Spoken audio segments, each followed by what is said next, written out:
Kuliah Sosiologi Hukum. Topik ke-6 dari 60 topik.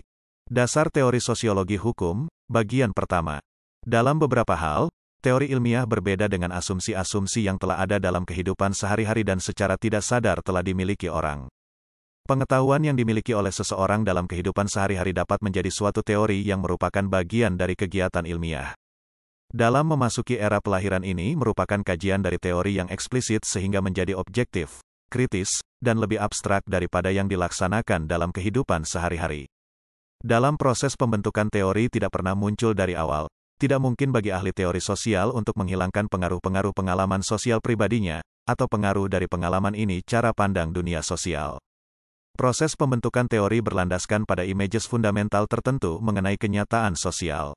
Gambaran tersebut dapat melingkupi asumsi filosofis, dasar mengenai sifat manusia dan masyarakat, atau sekurang-kurangnya pandangan yang mengatakan bahwa keteraturan tertentu akan dapat diramalkan dalam dunia sosial. Teori ilmiah lebih menggunakan metodologi dan bersifat empiris. Teori sosiologi hukum termasuk dalam kategori teori hukum empirik. Penjelasan yang diberikan oleh teori tersebut senantiasa dihubungkan dengan kenyataan yang terjadi di dalam masyarakat, apakah itu berupa kondisi-kondisi sosial ataupun historis. Teori-teori sosiologis hukum berangkat dari pengamatan yang mendalam terhadap fakta atau kenyataan yang dilihatnya. Teori-teori dalam sosiologi hukum bersifat komprehensif, yaitu memberikan penjelasan yang lebih luas dan menyeluruh terhadap suatu fakta atau kenyataan yang terjadi dikaitkan dengan kaidah-kaidah yang ada. Teori-teori tersebut dibangun untuk memberikan penjelasan dan menjawab pertanyaan-pertanyaan seperti sebab musabab, asal-usul sosial, dan sebagainya. Pertanyaan-pertanyaan tersebut adalah rangkaian pertanyaan sosiologis yang tidak dapat dijawab dengan hanya berdasarkan pada dogma-dogma atau doktrin-doktrin yang dibangun untuk menguatkan aspek legal formal yang ada yaitu perundang-undangan. Teori sosiologi hukum memberikan pencerahan untuk menjawab berbagai macam permasalahan hukum pada sifat abad ke-20. Hal ini disebabkan permasalahan-permasalahan hukum pada abad ke-20 terlalu besar dan rumit untuk dapat dijawab oleh teori hukum legal posifistik. Pada abad ini pula, semakin banyak orang yang mengajukan pertanyaan-pertanyaan mendalam dan lebih jauh dari sekedar aspek yuridisnya saja, tetapi telah memasuki sosiologis yang memengaruhinya. Berikut ini adalah beberapa teori sosiologi hukum yang dikemukakan oleh tokoh-tokoh sosiologi. Teori kiasik, aliran sociological jurisprudence. Again Ehrlich, seorang profesor Austria termasuk sosiolog hukum pada era klasik menulis Fundamental Principles of Sociology of Law. Pada tahun 1913, terkenal dengan konsep the living of law yaitu pembedaan antara hukum positif dengan hukum yang hidup. Konsep ini menekankan bahwa, hukum positif hanya akan efektif apabila selaras dengan hukum yang hidup dalam masyarakat, atau dengan apa yang disebut oleh para antropolog sebagai pola-pola kebudayaan, culture pattern. Ehrlich mengatakan, bahwa pusat perkembangan dari hukum bukanlah terletak pada badan-badan legislatif, keputusan-keputusan badan judikatif ataupun ilmu hukum, tetapi terletak di dalam masyarakat itu sendiri. Kebaikan dari analisis Ehrlich terletak pada usahanya untuk mengarahkan perhatian para ahli hukum pada ruang lingkup sistem sosial, di mana akan ditemukan kekuatan-kekuatan yang mengendalikan hukum. Teori Ehrlich pada umumnya berguna sebagai bantuan untuk memahami hukum dalam konteks sosial. Akan tetapi, kesulitannya adalah untuk menentukan ukuran-ukuran apakah yang dapat digunakan untuk menentukan suatu kaidah hukum yang benar-benar merupakan hukum yang hidup, dan dianggap adil dalam masyarakat. Teori makro Emile Durkheim, tahun 1858 sampai tahun 1917. Di dalam teorinya tentang masyarakat, Durkheim menaruh perhatian yang besar terhadap kaidah-kaidah hukum yang dihubungkan dengan jenis-jenis solidaritas yang ada dan dijumpai di masyarakat. Hukum dirumuskan olehnya sebagai suatu kaidah yang bersangsi. Berat ringannya suatu sanksi didasarkan pada sifat pelanggaran, anggapan-anggapan dan keyakinan dalam masyarakat tentang baik dan buruknya suatu tindakan serta peranan sanksi tersebut dalam masyarakat. Pembedaan jenis sanksi tersebut berdasarkan tipe solidaritas masyarakat. Ada dua jenis klasifikasi kaidah tersebut, antara lain, 1. Kaidah hukum represif, hukum pidana.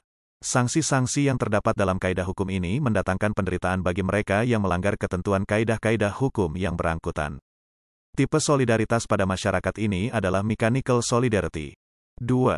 Kaidah hukum restitusi, hukum perdata. Sanksi-sanksi yang terdapat dalam kaidah hukum ini adalah baru dapat dijalankan apabila terdapat ketidakadilan dalam hubungan keperdataan orang per orang. Tipe solidaritas pada masyarakat ini adalah organic solidarity. Teori makro Max Weber, tahun 1864 sampai tahun 1920. Max Weber membagi hukum menjadi 3 tipe hukum ideal, yaitu 1. Hukum irasional material, pembentuk undang-undang dan hakim berdasar aspek rasional. 2. Irasional formal, pembentuk undang-undang dan hakim berdasar sesuatu berdasar di luar akal. 3. Rasional material, pembentuk undang-undang dan hukum pada perundang-undangan dan kebijakan-kebijakan. Rasional formal, pembentuk undang-undang dan hukum berdasarkan ketentuan abstrak sistem hukum. Sosiologi hukum merupakan suatu disiplin ilmu dalam ilmu hukum yang baru mulai dikenal pada tahun 60-an.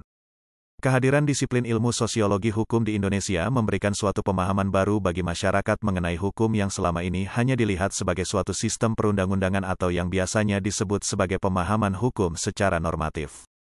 Lain halnya dengan pemahaman hukum secara normatif, sosiologi hukum adalah mengamati dan mencatat hukum dalam kenyataan kehidupan sehari-hari, kemudian berusaha untuk menjelaskannya.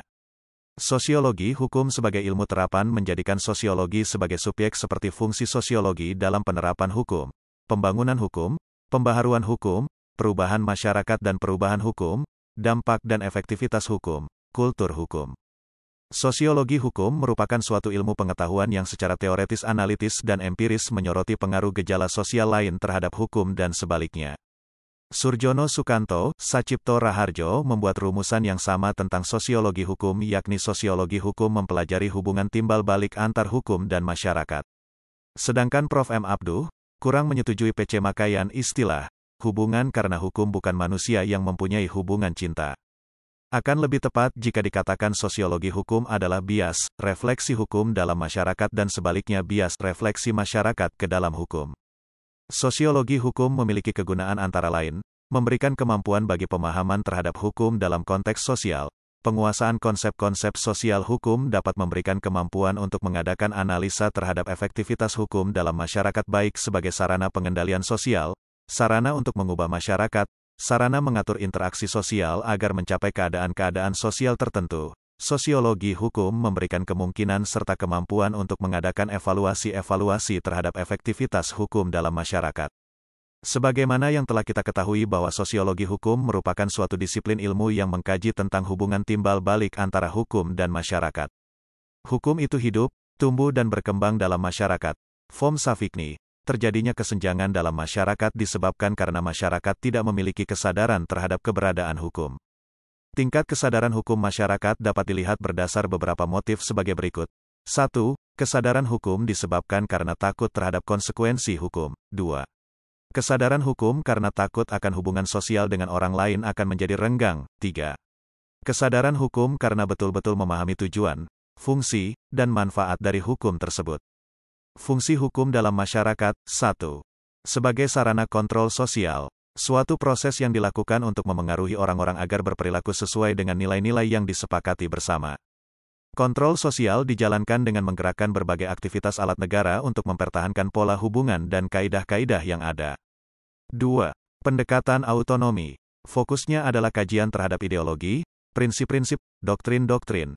Diketahui profesi hukum yang mandiri dalam kaitannya dengan manajemen, organisasi, dan lain-lain. 3. Sebagai sarana rekayasa sosial, suatu proses yang dilakukan untuk mengubah perilaku masyarakat, bukan untuk memecahkan masalah sosial. 4. Pendekatan value-free. Fokusnya adalah kajian terhadap isu-isu tentang keadilan kelas, pola-pola diskriminasi rasial. Hukum dalam upaya pemecahan masalah sosial seperti kemiskinan, kelas pekerja, gender, anak-anak, manula, dan golongan yang tertindas. Sebagai upaya menuju pemahaman hukum secara holistik dan visioner, kiranya diperlukan adanya pergeseran paradigma shift, ketika kedua pendekatan tersebut dapat digunakan secara sinergis dan komplementer.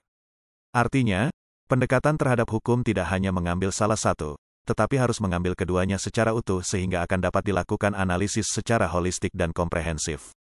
Pendekatan hukum yang positistik saja akan menyebabkan hukum akan teralienasi dari basis sosial di mana hukum itu berada. Pendekatan ini semata mungkin akan dapat memperoleh nilai kepastian hukum sebagai salah satu tujuan hukum. Sebaliknya, pendekatan hukum empiris, sosiologis, realisme, atau konteks sosial saja akan menyebabkan seolah-olah hukum tertulis menjadi tidak diperlukan, tetapi hanya melihat realitas hukum yang terjadi. Jika pendekatan ini dipakai sebagai satu-satunya alat dalam memahami hukum, maka sangat dapat mengakibatkan terjadinya ketidakpastian hukum, bahkan dikhawatirkan tidak lagi diperlukan lagi adanya hukum atau undang-undang sehingga lebih lanjut dapat terjadi anarkisme hukum. Itulah materi topik ke-6 mata kuliah Sosiologi Hukum. Channel ini akan sangat membantu pemahaman mahasiswa yang sedang kuliah di perguruan tinggi manapun di Indonesia, dan sebagai wawasan bagi masyarakat umum. Untuk pemahaman yang lebih baik, putar dan dengarkan video tutorial berulang-ulang. Subscribe dan like, agar Anda mendapatkan update tutorial lainnya. Bagikan juga link video ini, agar teman lain juga mendapatkan manfaat channel ini. Terima kasih. Sampai jumpa.